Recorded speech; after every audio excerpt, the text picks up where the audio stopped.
conversation quite nicely is how can the power of data help us to build inclusive stories and inclusive strategies, and how can we do that more meaningfully? I can see Tanya joining us. Hi Tanya, can you see and hear us?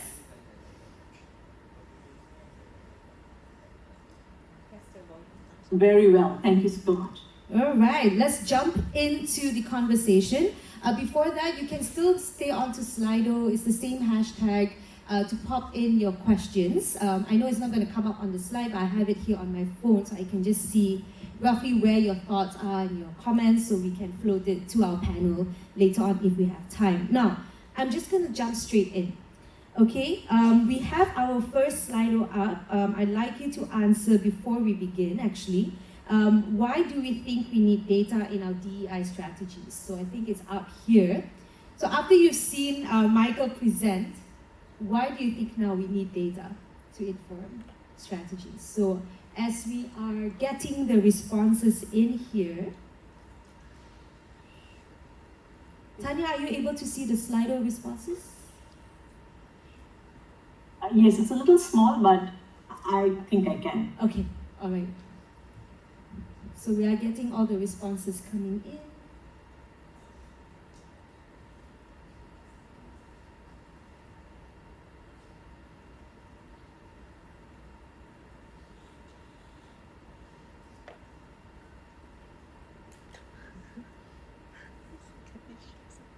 Okay. Someone says we need to be data-driven, otherwise it can be short synergy, meaning we are sort of speaking in our own bubble here. Not able to tailor the relevant. To pivot, okay, so that's a callback to yesterday's debate. Okay, I like this statement. Without data, you'll be doing DEI just to tick the box. Great. To get more accurate information for measurement, and to be in touch with the reality. I think that is really important. So I'm actually going to then pass it over to Yiren, actually. Maybe you can briefly introduce yourself, but also share why do you think we need data to inform our DEI strategy. So over to you, Yiren. Thank you, Lisa. Hi everyone, my name is Yiren. I'm currently a faculty member of organizational behavior at ASB. So I'll just briefly introduce myself now. My research here deals with a lot of the issues along the line with workplace diversity and social inequalities, and specifically I studied the long-term implications of those who grew up in underprivileged conditions or those with socioeconomic disadvantages, and looking into how does that impact their life to the long term, to a point where it influences how they perceive time even. So if you're curious of my research, I'm happy to chat afterwards. But going back to the main topic, why do we think we need data in our DEI strategies, right?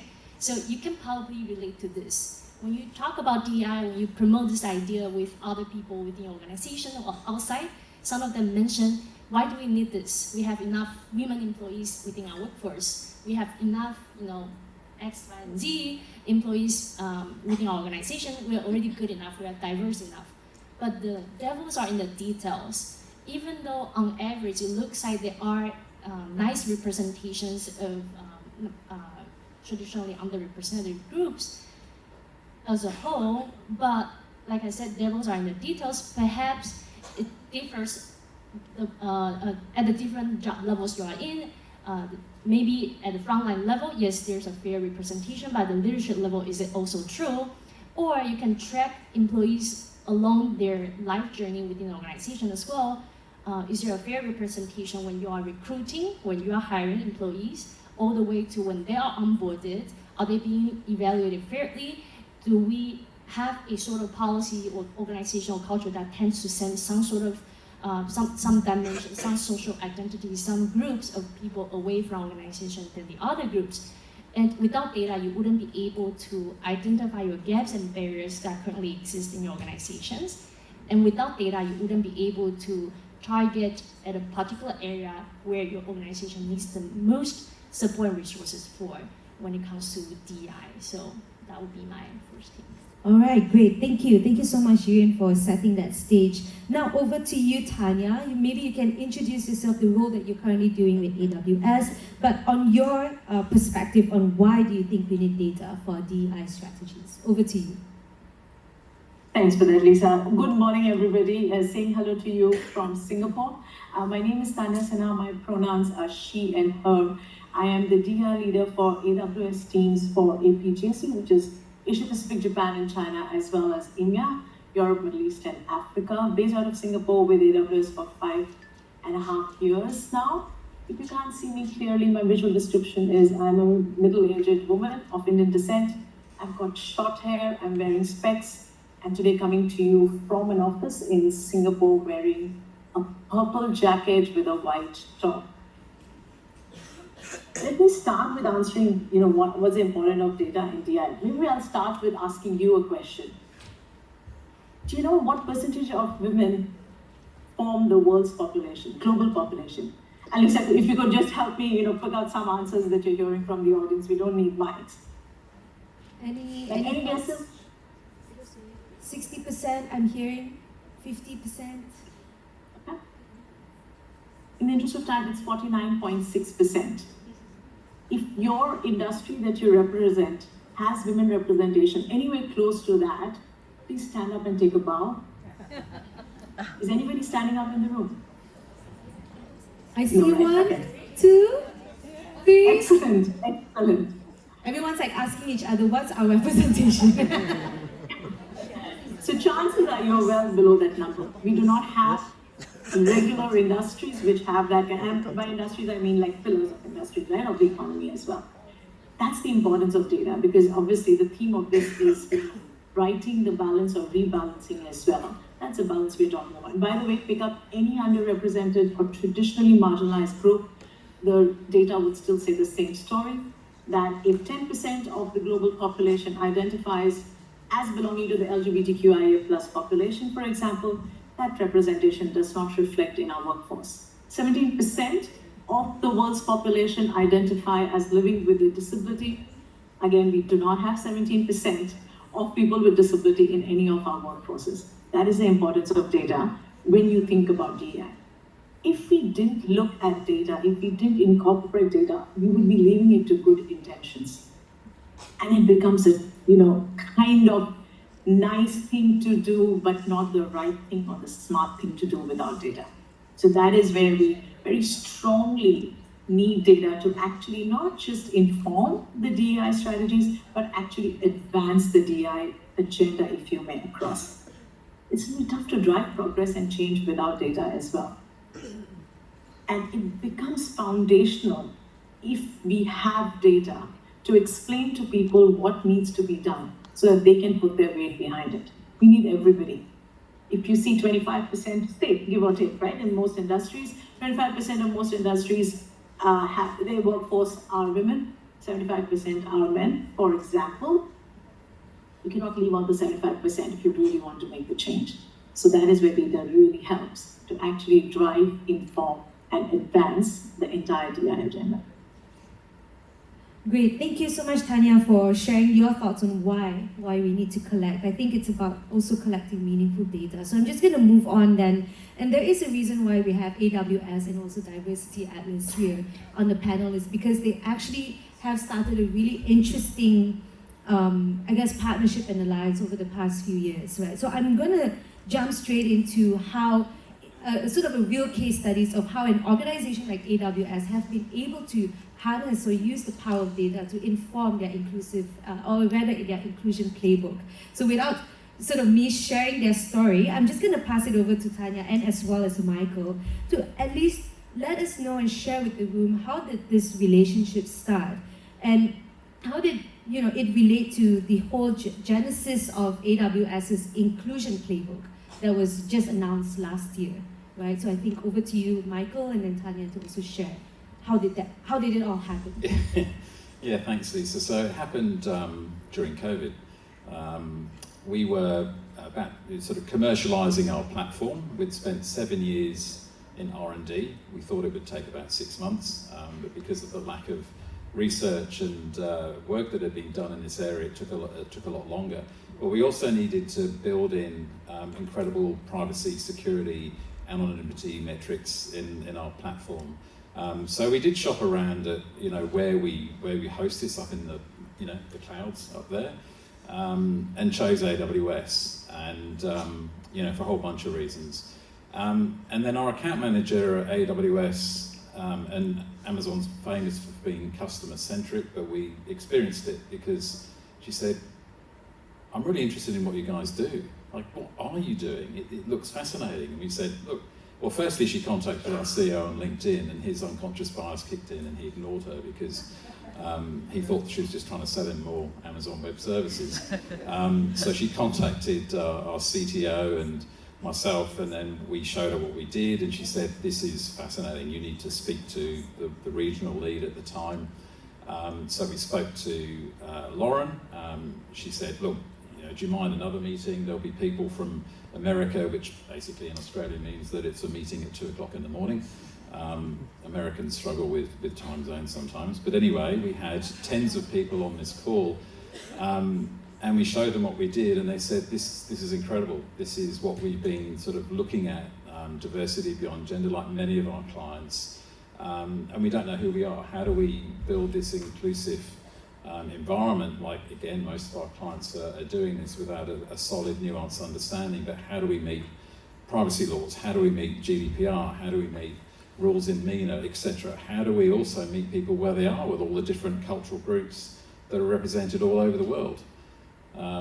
So that was the easy part. Then we went through the information security process at AWS, which was extensive for all the right reasons. And then our contact left, and Tanya, then you sort of came into it a little later, didn't you?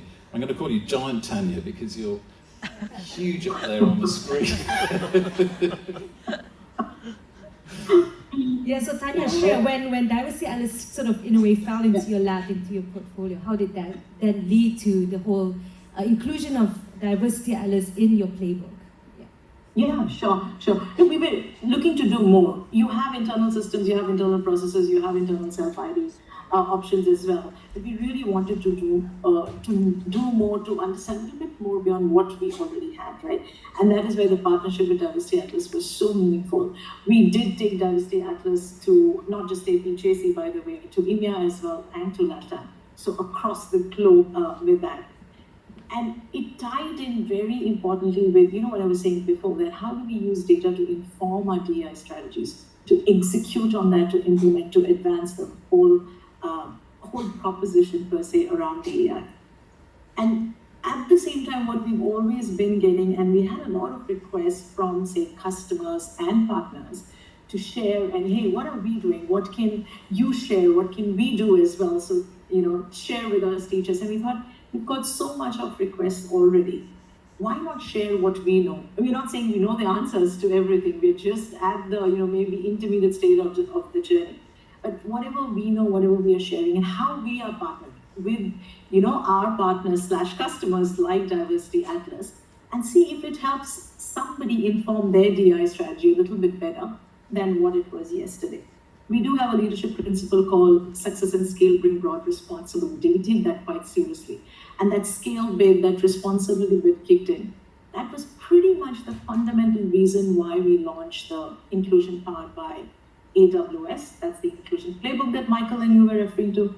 And in that, it's a very humble attempt to just share how we went about it, how the partnership with Diversity Atlas came about, how it helped, how the partnership with 2 other organizations around data specifically, that's QuickSight and Blue Ocean Brain came about. Blue Ocean Brain was pretty much on the inclusion bit of things. And we released it at our reInvent forum last year for the external market to consume, to share, and see if it helps them a little bit better than without it. Great, thank you. And I think that is readily available online if you just would like to read through the inclusion playbook here. And I think sort of just calling back to what Nadia was mentioning yesterday on the panel, the reason why we want to collect data this way is so that what she said, to know is to love, right, on her panel. So that's how we can then really truly be intentional. I think a lot of conversations yesterday was about being intentional with approaching DEI and implementing DEI into your organization. So we talked a lot about collecting data, and you've seen the amount and the richness of data that was collected through Michael's presentation. I kind of want to pose this question here really. What are the cautionary measures that leaders need to be wary of when we start or when we sort of change our strategy in terms of collecting our data? So I think you and I would like to give you this question, and then Tanya, you can also add, maybe these were some conversations that you've had at the leadership level at AWS. So Yiren, cautionary tales here. Before I answer this question, may I just take a step back in giving you some tips as to how you can actually start by utilizing collecting DEI data to inform strategies within your current organizations. So I believe a lot of you are currently in a leadership role, and if you don't know where to start, sounds good idea, partnership like this sounds great, but if currently that's not within your budget, within your plan, what you can do is to start looking into your HR information system. Actually, there are a lot of great data sitting right there already. Right? You have percentage of women compared to men, compared to other gender groups. You can look at that during the recruitment stage, during the interviewing stage, how many of them are invited for interviews, how many of them are actually hired, are actually being onboarded, and you look at the differences in mean scores when they are being evaluated for performance. If they are in the same role, if during the interview stage they were considered to be equally competent, do they stay true? Are the differences between the groups stayed consistent and same throughout the entire employee cycle journey? That's where you can find out where maybe the issues currently existing in your organization. So that's the diversity data, right? But DEI is not just about diversity or representation. Representation or diversity without inclusion or equity is pretty much window dressing. So there's another way you can look into inclusion and equity as well. So if you think about, and if you go back to the definition of the E and I within this framework, equity refers to whether people believe they are equally treated, they are being fairly treated within an organization, they have fair access, they have fair opportunities to utilize the same kind of resources within the organization. And there's enough fairness in the system, in the policies, and HR structures, right? So you could actually conduct or utilize what you currently already have within organizations, such as your annual engagement survey or your wellness check-in survey. You already have such thing going on within your organization. You can look at whether there's differences in how people report, whether they believe the resources are fairly distributed. Maybe only some group believe it's fair, but the other groups are not. You can look at whether people believe there's enough transparency in the current system and divide it by subgroups and conduct subgroup analyses, right? So in terms of these kind of survey questionnaire, I'll just ask you a very simple question. Sometimes I see questions like this. Please rate the extent to which you agree with the following item. Women are discriminated within the organization. Yes and no. What do you think about this question? Do you think it's a fair question to ask? Do you think it's a good measurement? So without taking so much time to have interaction with the audience, I would just say that that's, to me, from the researcher's point of view, not a really good measurement. Because instead of saying a direct question like that, instead of posing a leading question like that, you could actually ask people to report on a scale of 1 to 5, how fair do you think the current system is in terms of promoting opportunities, for example, or in terms of transparency in decision making. And everybody in the end of the survey reported their gender, their age, their religion, or whatever social dimensions that you care. And eventually you utilize statistics to test the mean scores differences, compare the different subgroups in their responses on this particular item. So without posing a leading question, you can utilize data and utilize statistics to look at if there's patterns and trends later on after the data collection is done, right? So that would be sort of my thoughts. So diversity data is not inclusion data. You need both to inform you the best DEI strategies. Okay, great. Thank you so much, Yun, for setting the stage. If you are sort of a bit scared to do any statistical analysis, I think you can reach out to Yun to help you with that. But I think over to you, Tanya, any cautionary measures that leaders, maybe this were part of the conversations that you had as you were starting out the inclusion playbook as approach or strategies? Thanks for that. Not so much as part of the inclusion playbook or the strategy as well, but I think the starting point for all of us should be why are we collecting the data in the first place. You have to have a very clear idea as to why is the data being collected, what is it going to be used for, and who is going to have access to this. To Michael's earlier point, right, there are privacy regulations, there is GDPR and all of that across the globe as well. So we have to be very cautious about the fact that all data collected under the DEI banner has to be privileged and confidential. It has to be accessed by people who will do something with it. If you speak to your legal teams, they will always say need to know, but ability to act as well. So need to know basis, yes, but ability to act on that. So I think that's number one. What will it do for the organization? The vision has to be very clear. We're going to use this to inform this, to advance this, right? Because I think somebody mentioned that data paralysis, right? You can keep on collecting data, to Michael's point as well, but what you do with it becomes so important. And then the third thing is the so what behind it. So we know why we are doing it, we know what we are collecting, but so what? What will we do? What does it impact? That's why the vision has to be very, very clear. The other thing that, and this is a general statement because I think you asked this, what cautionary measures should leaders be? You mentioned to the audience that you're trying to do an analysis. I would say also be open to options, right? There are some internal stuff that you already have. There are some internal information that you already have. But be open to exploring external options as well. Again, I can give you our example that we did with Diversity Atlas, and it added so much of richness and nuance to the information that we had. And we're very clear about what we're going to do with that information as well, and with that data, with the restricted access around it. So I think that combination of, yes, look at internally what we already have, be open to explore external partnerships to actually add to it and make it more effective, I think is a good leadership advice, or specifically DEI. The last thing that I would say around the cautionary measures as well, after all the data is collected or any work on DEI, the burden of DEI work, fortunately or unfortunately, has fallen on the very communities and marginalized groups that we are trying to help write the balance for. So for leaders, it should be very important. Remember what I was talking about, the 75%, 25%. To change, we cannot just say the 25%, because you're underrepresented, you are vested, so please go and do something about it, and not bring the 75% into the fold, which is the majority demographic. So I think that burden of DEI work or the burden of DEI responsibilities and execution should definitely be equitably distributed, because that change, that balance is good not just for businesses. Of course, we know the business case for DEI has been made like by multiple consulting organizations, and Michael rattled off a whole list of them as well. So there is no doubt about that, that the business case is there, it is the right thing to do, it is a smart thing to do, it is a business imperative, and it should be equitably distributed, and the burden should not fall on a particular group only.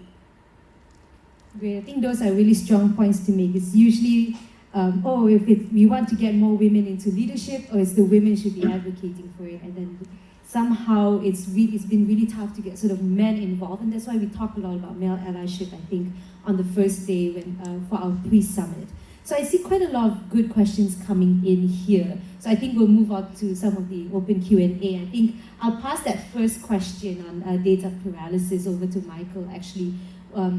What do you think out of all the data that you've presented earlier? Maybe you can point out what would be helpful for an organization, what are the top 3 insights perhaps, and focus area from what you shared in the earlier presentation that we can sort of start focusing and probably deep dive a little bit more. What a great question. It always depends on the context and what the organisation's trying to achieve. I think the problem that exists is something that actually don't know. They'll have a vision, they'll have a strategic intent of where they want to go, but they don't really have a clear direction path of where they want to go, which is why we call ourselves an atlas, because it helps you sort of navigate around things. So from a data perspective, again, it's questioning what data you have and what data you don't have. we often get asked about, well, what does good look like? And we talk about neutrality or representation. So look outside the environment and how well do you represent your customers, your suppliers, your community, you know, where you get talent and so forth from. So that's always a good benchmark. But in terms of the kind of top key pieces, it's finding data that's going to give you the most impact, ideally with the least amount of resource. We did some analysis around DEI manager tenure, and typically it's 18 months. And people leave the D&I space burnt out. So there's a huge problem in terms of skills, bringing people in, keeping them there. A lot of companies think the solution is, let's hire a D&I manager. Look, we're doing it. Look, fantastic. There's one on our website. We've got a vision. We've got it all covered. And that really is just literally not even at the starting gates. So information that's going to help you understand where the priority areas are without making assumptions where they are. We see a lot of backlash in the US where organizations, the latest one was Toyota and Ford, moving away from various ERGs. They've become very politically divided, but people are questioning what the value of that is. They're not able to quantify, so that's another problem. If you're going to focus on something, at least quantify the results so it gets board support and more money into it. We had an organisation in media who we worked with who we discovered a particular group that was feeling less included than any others. And it wasn't necessarily the data that we were expecting. You know, things like, I think one of their key identity priorities was their caste. There was no representation of these people in HR or senior management. So it's no end that this is why they weren't feeling included in the organisation. But then the question was, well, what do we do? And so there's more data, because we've got the quantitative data, but you need to do some qualitative research. So we said, go and talk to these people, see what's going on. And of course, once they started to do that, they started to get more information about how these people felt, and they often have the solutions as well. So it's not difficult if you've got the right data and you're focusing on the priority areas. The data will tell you the story, and that's what's important. Great, thank you. Thank you so much, Michael. I think in terms of like what insights, I think it's really not just collecting the numbers, but really going to the ground. So data is not just numbers, right? It's really going to the ground, hearing from them, and then that should really inform what kind of the insights or the top 3 areas you'd like to focus on.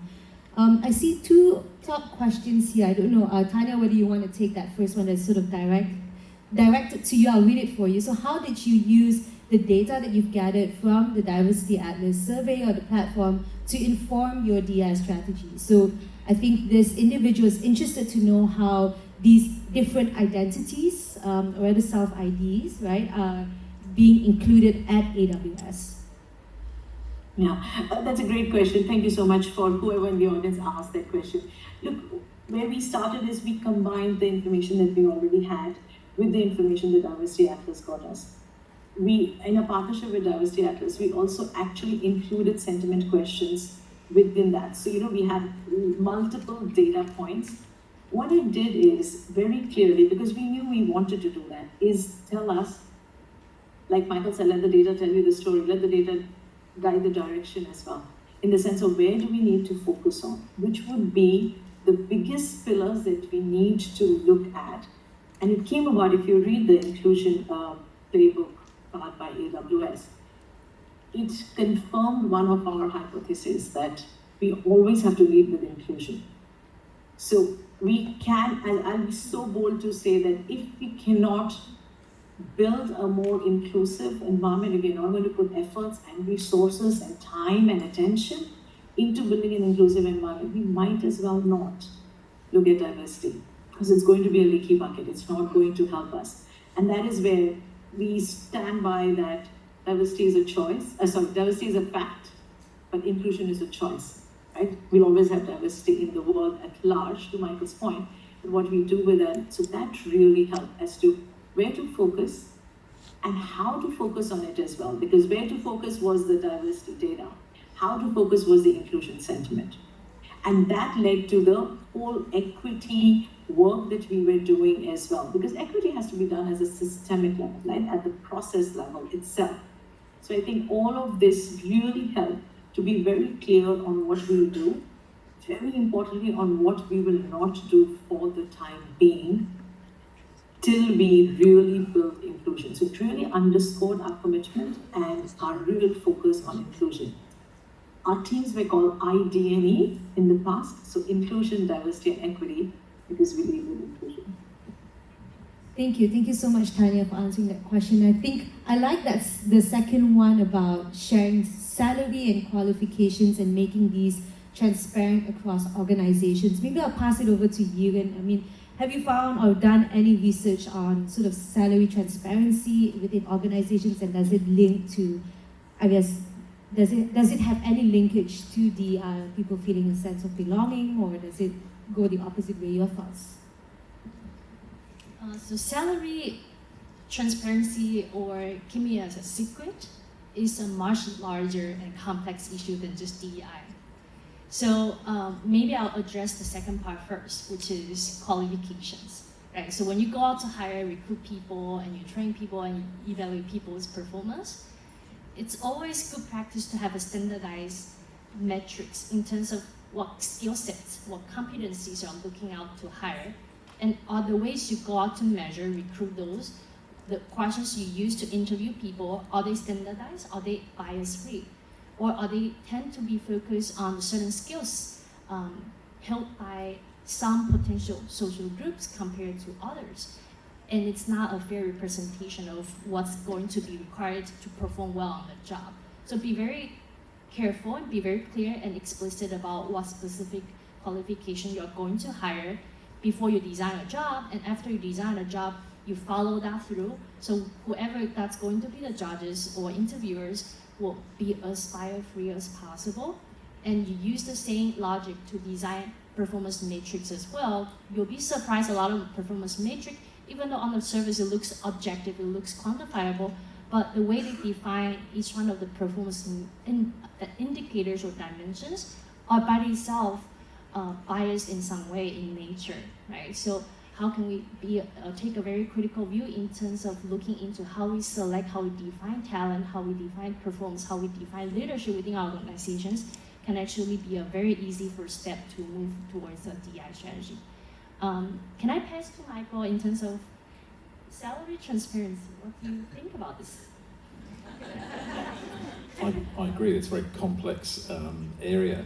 I think it's probably unrealistic for organisations just to display salary, especially when KPIs, bonuses exist.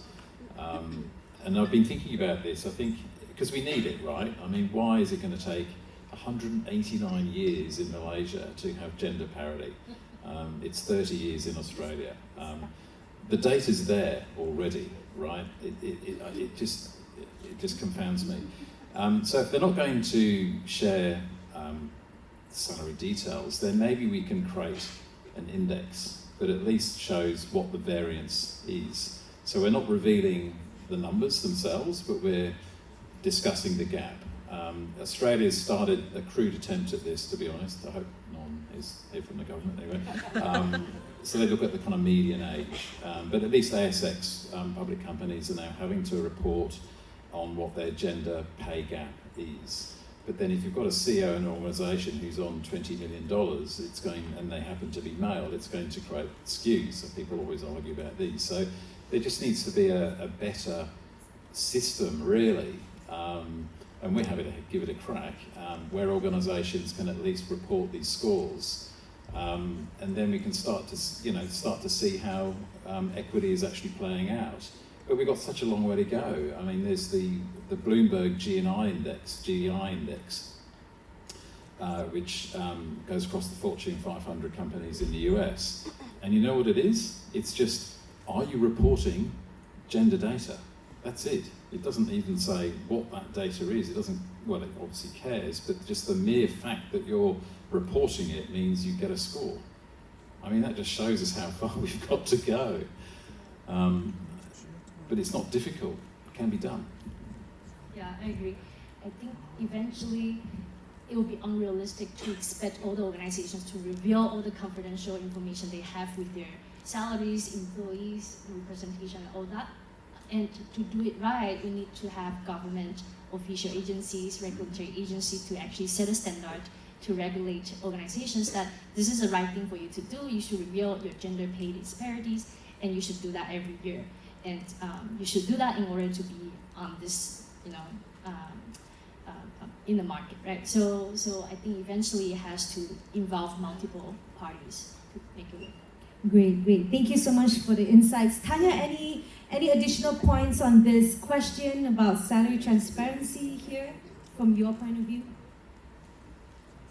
I think Michael and you covered it really well, but I would take the cue from the governments as well, right? That is a step in the right direction. So across the globe, if you see there are mandatory and regulatory requirements on pay parity, gender pay gap, how it is calculated, there still is work to be done. And I agree with what Michael was saying, because if you have, and we know we have more men in leadership roles as compared to women, so that does skew the data a little bit, but I think the direction or the first steps have been taken, and we should definitely take the cue from various governments. In fact, governments inspiring other governments to actually put that in place also is a very good start.